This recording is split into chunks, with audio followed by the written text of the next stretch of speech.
recommended that I get 45 days on the beach. That was his thank you to me. Of course, I called. The reason there was a second investigation, OPR investigation for insubordination was Vanity Fair magazine did I think it was 7,000 word profile on me, which I called him a very derogatory name.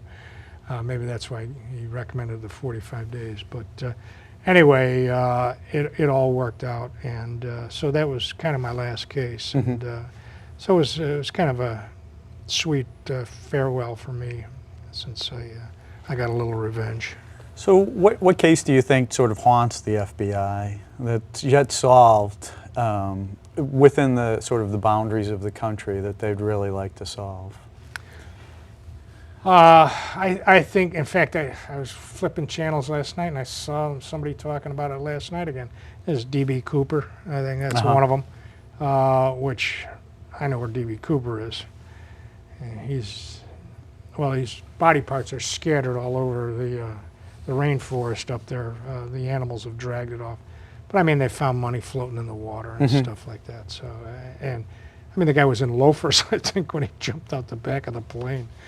Right after that, there was a guy who did the same thing in Michigan, and it was just before I got to the Detroit office, and they said they brought the guy up, and he jumped out of this plane and got hit with all this wind going out in this parachute.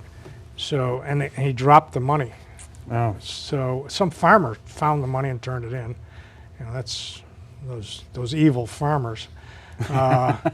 So they get the guy in the office and they said, what do you know about this? I had nothing to do with it. And they had traced a gun he dropped back to him too.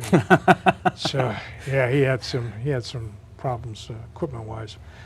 But they got him in and he said, I don't know what you're talking about. So they had him take his clothes off.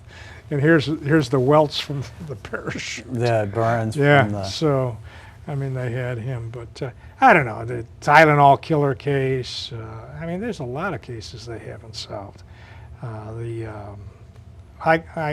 Some cases they think they've gotten solved, but there's one that haunted me for 20 years. An agent's daughter, Memorial Day weekend, 1973. She was kidnapped from Tucson International Airport, and I think it was 9 months later they found her body in Fort Huachuca, Arizona, in a shallow grave.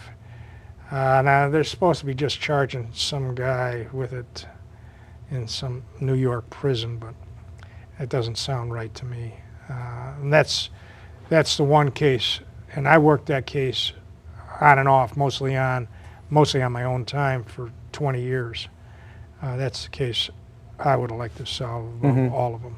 There was a Detroit connection to the thing. In fact, the girl's father retired, and I was doing a book signing up in Boulder, Colorado one time. And I don't know if you've been to Boulder, but it's the highest concentration of PhDs in the country. Oh, wow.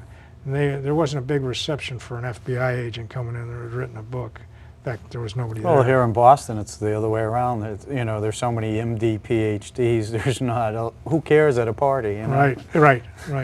Anyway, I'm sitting in this bookstore all alone, and in walked her father. Then I had talked to him a number of times, and he knew how much work I'd done on the case on my own, and he just stopped in to thank me, which was kind of nice. But I would have really liked to see that case solved. I mean, I made trips to Arizona a number of times, and we went and looked at the grave site and all that. Is there a group of retirees, in a sense, that work cases like you see some law enforcement cases? No, there really should be, because there's a lot of agents out there. But like I've said a few times, I'm working with the Portsmouth, New Hampshire Police Department now on an old case I believe is a serial murder case, or high probability it's a serial murder case. Two young women that were killed in the early 80s. And I'm very lucky because law enforcement people are extremely territorial. For them to let me in and give me the access they've given me in these cases is unheard of.